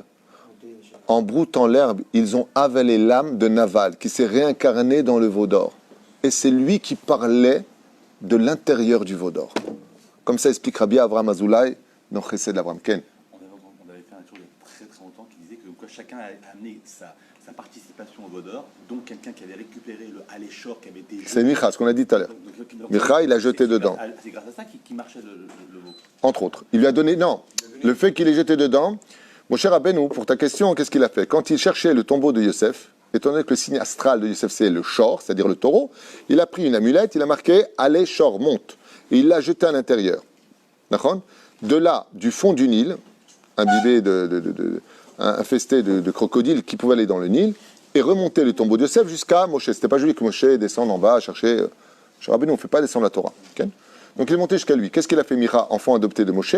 Il a pris ce même tasse, il l'a jeté dans la cuve d'or, duquel est sorti de lui-même le veau d'or. Ce que j'ai dit tout à l'heure, ou Yatsam Yatsmo. Mais il est sorti, mais il n'y a pas marqué comment il est sorti. Il n'est pas sorti en... Rabbi Avraham Azoulay nous dit que c'est les Yonus et Yom Virus qui ont mis leur pratique sorcellerie à cette époque pour que justement, ils puissent non seulement parler, mais brouter. Et en broutant, qu'est-ce qu'ils faisaient? Ils l'ont dirigé, eux qui pratiquaient la magie noire, vers cette âme réincarnée dans l'herbe qui a été consommée par le veau d'or, comme ça explique Rabbi Avraham Azoulay. C'est là. Maintenant, je voudrais finir avec cette... Pardon. Alors pourquoi on n'est pas allé jusqu'au bout avec Yosef et on lui donne son signe astral, le taureau, c'est le poisson. Yosef et le signe astral de Yosef, le mazal de Yosef, c'est le poisson. Pourquoi on n'est pas allé jusqu'au bout et qu'on n'a pas... Le mazal de Yosef, c'est surtout pas le poisson. C'est Zagim, non? Mamash, non, c'est le taureau. Il est né taureau. Je crois que tu me parlais du poisson parce qu'il était sous l'eau. J'ai quel rapport? Toi, tu vas me dire qu'il était sous-marin parce qu'il a... La Torah, non, absolument pas. Le taureau correspond au mois de Iyar. Mais comme on a eu Moshe Aaron pour nous donner la Torah, on a des jumeaux, c'est les Gémeaux. C'est ça? Pour apprendre aux Juifs que tu dois être un homme du ciel et un homme de la terre. Gémeaux, double. C'est là? Regarde dans mon livre Les Mazalot, j'explique ça de façon Chaval al-Azman. Enfin, j'explique ça. J'explique rien, je ne sais rien. J'ai rapporté les écrits de nos Chachamim à propos des Gémeaux. Okay.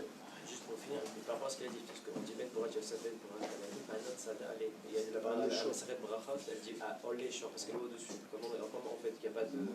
Par rapport à ce qu'il dit par rapport au poisson, il n'y a pas de rapport avec ça. Non. Top. Je voudrais finir avec cette parenthèse à propos de la conduite de Moshe. Et Bémet, ici, il y a une énorme question que rapporte le roi Chaim Kadosh. Par rapport à Moshe, on a Bémet un grand hic ici. Moshe descend du ciel, après que Dieu lui annonce « Descends parce que ton peuple a fauté », il descend et puis il va accuser Hachem en disant quelque chose de très bizarre. « Mahanina mi sifrecha » si tu comptes exterminer ton peuple, eh bien, puisque la faute, pourquoi on avait expliqué, tu veux comptes exterminer ton peuple, parce qu'ils ont révélé une fois de plus la faute originelle à cette période-là du veau d'or. Comme je vous ai dit, l'un est relié à l'autre. Hamina et Haman a voulu exterminer le peuple d'Israël, mais avant lui, il y en a aussi qui a voulu le faire, c'est Dieu. Chaz v'shalom. Chaz v'shalom. Bien entendu, il demande à Moshe de trouver vite une solution. Moshe connaît les codes de vie, et il lui dit, Hashem, Hashem, El, Rahum, Behanoun, Erech, Hapayim, Rav, Chesed, Vehemet. Il y a des mots qui calment dans le monde d'en haut, qui vont atténuer la rigueur et la justice. Moshe Rabbeinu descend, et il se passe quelque chose de très bizarre dans le comportement de Moshe. Moshe est prêt à s'effacer, lui, de la Torah. Ça veut dire quoi de la Torah? Il y en a qui disent de la Torah d'en bas, il y en a qui disent de la Torah d'en haut. Misifrecha, le mot sifrecha qui vient du mot séphirot. Efface-moi des sphirotes. Si tu comptes toucher aux enfants d'Israël, alors moi, mon nom, tu l'oublies. Il y en a qui expliquent, comme explique le Sefer Imrechen, que Moshe Rabbeinu, c'est pas de dire une chose pareille, il a accusé Dieu lui-même d'être responsable de la faute du veau d'or. Pourquoi? Hein? Pour l'or. Il y a marqué dans la Torah, l'ifni iver, l'otitan mirchol, ne mets pas d'obstacle devant un aveugle. Le mec, il va dans un quartier mal fréquenté, il laisse sa voiture avec les clés sur la porte. Qu'est-ce que tu crois qu'il va se passer? Tu sors un peuple d'Égypte qui pendant 210 ans ont fait de la vodazara. Tu leur demandes de prendre de l'or égyptien, sur lequel l'influence, oui, du virus de la vodazara est postée justement sur chaque parcelle d'or de l'Égypte. D'accord? Tu leur demandes de prendre ça. Qu'est-ce que tu crois qu'il va se passer? Je ne comprends pas. Tu prends les rêveraves avec toi, qui viennent à peine de quitter l'Égypte, qui ont dans leur sang la vodazara. Et comment Dieu demande à Moshe de prendre l'or d'Égypte? Il lui dit, Daber na be'ozne ha'am. Parle de grâce, na, nun aleph, aux oreilles du peuple d'Israël qu'ils demandent l'or à leurs voisins pour sortir du pays d'Égypte. Afin que s'accomplisse la promesse que j'ai fait à Abraham dans le Brit Ben Ametarim. Veyitz'u bene Israël berichush gadol, afin que vous sortiez avec de grands trésors. D'accord, mais tu vas bien nous le donner aussi à la mer Rouge. Quand Moshe Rabbeinu voit la faute du veau d'or, il se retourne vers Hachem et lui dit, Mahanina misifrecha. Vous savez qu'un Sefer Torah, s'il manque une seule lettre, il n'est pas soul. Qui a dit le mot na la première fois à propos de l'or d'Égypte? Qui est le premier à avoir dit ce mot na, nun, aleph? C'est Hachem lui-même qui lui a dit, demande na, de grâce, qu'ils prennent l'or d'Égypte. Moshe Rabbeinu nous explique que le Sefer Imrechen n'a pas eu l'intention d'effacer son nom lui-même, c'est pour ça qu'il continue après. Mais il a dit à Hachem, si tu veux tuer les enfants d'Israël, tout ton Sefer Torah, il n'est pas soul. Il dit pourquoi? Il dit, qui est celui qui a mis cet obstacle devant les yeux d'Israël? Qui est celui qui a demandé au nom de Na, de grâce, de prendre l'or? C'est pas toi, Hachem, qui dans la paracha de Bo, a demandé, je crois que c'est Bo, a demandé aux enfants d'Israël de prendre l'or? Alors tout comme tu veux les accuser parce qu'ils ont fait le veau d'or, pas de problème. De l'autre côté, tu effaces 2 lettres de ton Sefer Torah. Dieu lui dit, mais il va être pas soul. Alors choisis. Parce que celui qui les a mis face à la faute, c'est toi. Et Akadosh Baruch Hu lui dit, ok, on reste dans le pshat, j'efface ton nom pour la paracha. Mais qu'est-ce qui se passe pour Moshe ici? Il y a un dévoilement extraordinaire qui a été rarement enseigné, que j'ai étudié hier, et qui dit Davar Nifla. Il dit Moshe Rabbeinu, quand il est monté dans le monde les plus élevés du monde d'en haut, les plus extraordinaires, le monde de la Torah la plus cachée de l'histoire, celle qu'on n'a pas reçue, que le Mashiach viendra nous apprendre dès qu'il se dévoilera. Ce ne sera pas la même Torah. C'est la même Torah, mais dans le monde du Sod. Considérez qu'aujourd'hui on mange les pluchures, quand viendra le Mashiach, on va manger le fruit de la Torah. Les seules étincelles qu'on a du fruit, c'est le Zohar, le Etzraïm, la Kabbale. Moshe, quand il est descendu, il a appris quelque chose qu'il ne savait pas avant. une phrase qui a été dite par un des hommes les plus extraordinaires de l'histoire du peuple juif. En yeush klal ba'olam. Il n'y a pas de désespoir bichlal dans le monde. Il n'y a pas de désespoir. Et pourquoi, mon cher Rabbeinu, on voit que c'était un homme qui n'avait pas atteint ce niveau? Si vous revenez sur le livre de Shemot, quand Dieu lui dit « Va libérer mon peuple, sors mon peuple », qu'est-ce qu'il lui dit? Mais ils ne vont pas m'écouter. Ils ne voient pas d'espoir. Quand il vient et que Pharaon rajoute la paille, qu'est-ce qu'il dit à Kadosh Baruch Hu, Moshe? Qu'est-ce qu'il lui dit? Lama areota, juste à la fin, mamash, les derniers versets de la paracha de Shemot. Ouais. Lama areota la amazé. Pourquoi tu fais du mal à ce peuple? Moshe, tu as un problème. Tu ne sais pas que l'espoir existe, même si tu as un couteau sous la gorge. Moshe, quand il sort d'Égypte, combien il arrive à ressortir de juifs sur 100% de juifs en Égypte? Juste 20%. Et nos chachamim nous disent, Moshe, quand il est monté dans le monde d'en haut, il est redescendu avec toutes les connaissances, sauf une. Celle que Rabbeinu ira chercher lui-même dans son étude. Chez En Yeush Klal Ba'olam. Il n'y a pas de désespoir de façon générale dans le monde. Tout peut s'arranger et tout ira bien. Cette notion de tout, il va l'apprendre quand? Ici. Et maintenant, vous avez enfin une réponse pour la paracha de Vaitranan Moshe. Dieu t'a dit de ne pas rentrer. Qu'est-ce que tu insistes? Je ne comprends pas. Moshe écoutait tout ce que dit Dieu. Tout ce qu'il dit, il fait. Vient la paracha de Vaitranan. Et le mec, il est là, il insiste, et il insiste, et il insiste. Mais qu'est-ce qui t'a donné cette nouvelle dimension d'insister si Dieu te dit non? Toi, tu dis oui. Il dit, mais j'ai appris de la faute du veau d'or. Quoi? Qu'il n'y a pas de désespoir. Il n'y a pas de désespoir. Ça n'a pas marché, je recommence. Ça n'a pas marché, je recommence. J'ai pas réussi Malia, je recommence. J'ai pas trouvé de travail, ça me répond pas, j'envoie mon CV. Il n'y a pas de désespoir. Il y a le corona, il n'y a pas de désespoir. Il n'y a pas de désespoir. Et je vais vous le prouver dans le texte, c'est extraordinaire. Regardez. Dans la paracha où Moshe frappe le rocher, Be'alotecha, qu'est-ce qu'il y a marqué là-bas dans la Torah? Qu'est-ce que Dieu punit Moshe parce qu'il a frappé le rocher au lieu de parler avec le rocher? Qu'est-ce qu'il lui dit? Dans la Torah. Puisque vous avez pas sanctifié mon nom, tu ne rentreras pas en Eretz Israël. Temps mort. Sorry. Yesh be'aya retzinit, habibi. Je prends Rashi dans la paracha de Shemot, bien avant le rocher qui tape. J'arrive dans Shemot. Qu'est-ce que je découvre? À propos justement où Moshe remet en question Akadosh Baruch Hu, je vous lis Rashi Akadosh. Et voilà ce qu'elle nous apprend Rashi, qui nous dit Lama areota la amazé. Donc on est à la fin de la paracha de Shemot. Moshe vient et dit à Dieu, Hachem, pourquoi tu fais du mal à ce peuple? Tu me demandes de libérer, maintenant ils doivent travailler encore plus pour trouver de la paille. Le pharaon a ordonné de ne plus donner de la paille. Viens Kadosh Baruch Hu, il lui dit, oh, tu vas te calmer. Baba, cool, qu'est-ce qu'il y a? Écoutez bien. Voilà ce qu'il nous dit. Vayomer Adonai el Moshe, ata tir'e asher e'eseh le Pharaon. Maintenant tu verras ce que je veux faire à Pharaon. Le mot maintenant, tout de suite, a fait tilt dans les oreilles de Rashi.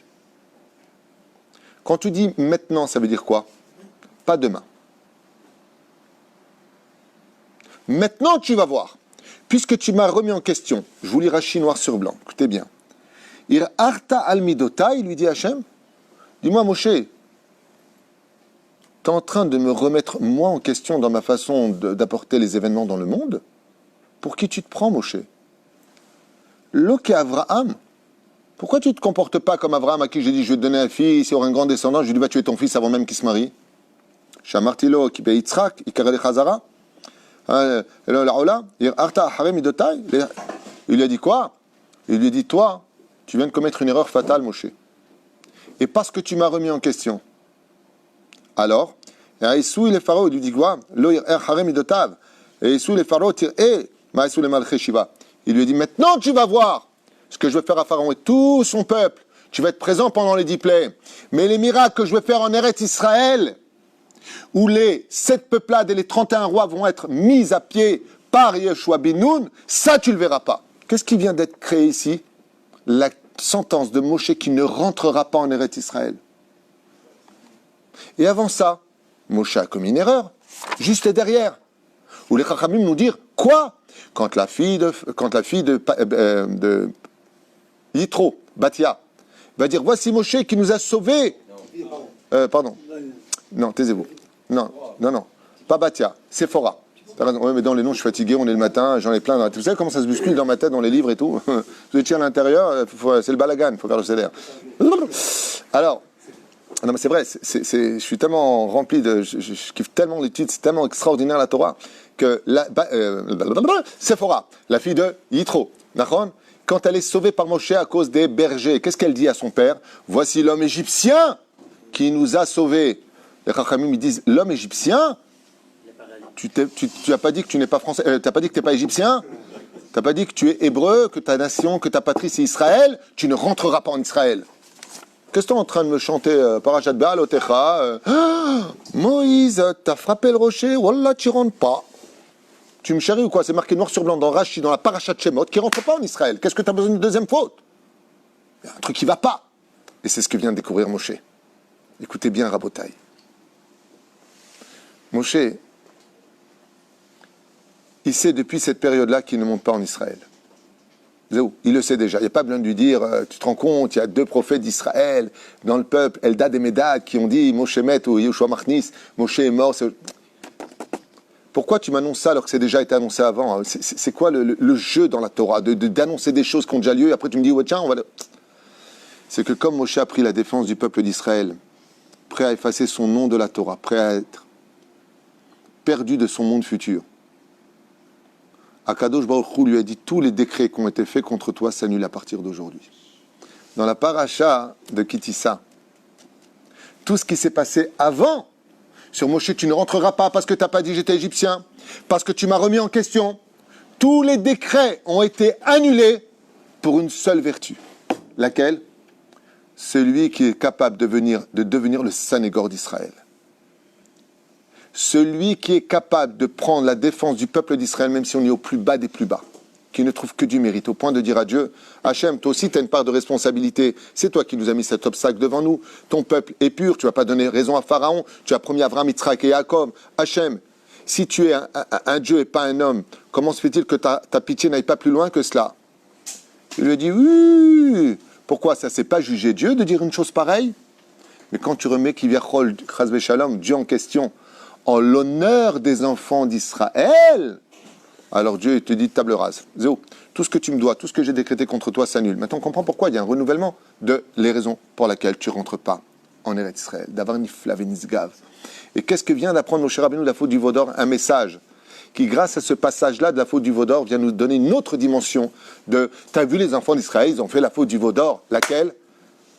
Eh bien, que ce soit en 2020 ou à l'époque de Moshe, quoi que tu aies fait de ta vie comme Avodazara, quoi que dise ta santé, quoi que fassent les événements, quoi qu'on t'annonce, quoi que tu aies perdu comme travail, quoi que qui que ce soit t'ait quitté, oh, en yehushklal ba'olam.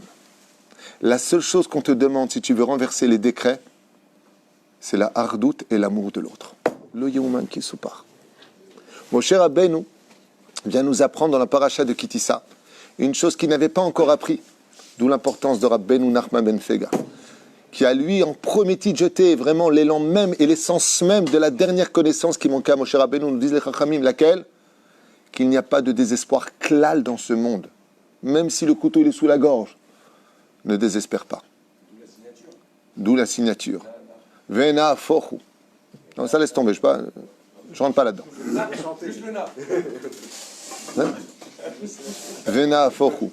Tu peux tout le temps tout renverser du jour au lendemain. Vous savez, le loto qui a été gagné cette semaine, il y a eu 50 millions. Ouais. Vous savez, c'est qui l'a gagné? T'es au courant?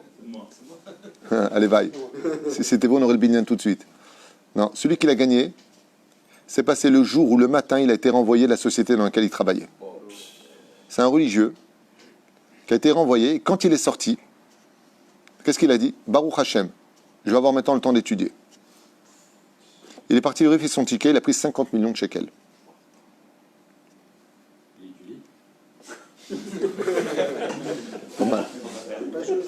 Est-ce qu'il étudie? Chez la Tova? c'est très dur d'étudier quand tu as 50 millions de shekels en banque, tu as plutôt envie de voyager, mais vu les circonstances atténuantes, à mon avis, il ne pourra pas aller très loin. Quoi qu'il advienne, qu'est-ce qui lui a donné? Mon fils m'a posé la question, on était ensemble hier pour parler un petit peu du Kollel et de nouveaux arrivants qu'on va avoir, si Dieu veut, au retour de Pessah. Eh bien, je lui ai dit, tu vois, cet homme-là, quand il a été renvoyé, il n'a pas dit j'ai pas de chance, il n'a pas dit j'en ai marre, il n'a pas dit j'en peux plus, il a pas comme Moshe Rabbeinu, qui avant la faute du veau d'or disait que dans la vie il y a de l'espoir, il y a du désespoir. À partir de cette paracha-là, Moshe, qu'est-ce qui se passe? Il grandit à une telle dimension que son visage ne peut plus être regardé, son âme brille à travers les pores de sa peau. Moshe Rabbeinu arrive à la dimension la plus élevée de toutes les dimensions, qui est le message de la faute du veau d'or. En yehush klal ba'olam. Il n'y a aucun désespoir dans ce monde. Si tu es mort, il y a la résurrection des morts. Si tu es pauvre, tu remonteras parce qu'arrivé au plus bas, tu ne peux que remonter. S'il t'a quitté ou qu'elle t'a quitté, ne t'inquiète pas, nul n'est irremplaçable. Si tu gardes le sourire, si tu as confiance en Hachem, si Béhémet, tu vis cette dimension, non pas tu la connais dans tes lèvres ou dans ton esprit, qu'il n'y a pas de désespoir clal dans ce monde, alors tu brilleras tellement aux yeux des autres qu'il te faudra même un voile, tellement tu brilleras aux yeux des autres. Le Mashiach et la Géoula ne viendra que dans le sourire du peuple d'Israël. Et c'est pour cela que dans la paracha la plus désespérée de toute la Torah, la faute du veau d'or, nous avons le message le plus puissant de tous que vient nous apprendre Moshe Rabbeinu, que tout ce qui a été décrété s'annule et que tout peut recommencer à zéro. Même 515 prières, si Dieu te dit là, toi tu peux dire Vena Afochu. Shabbat Shalom.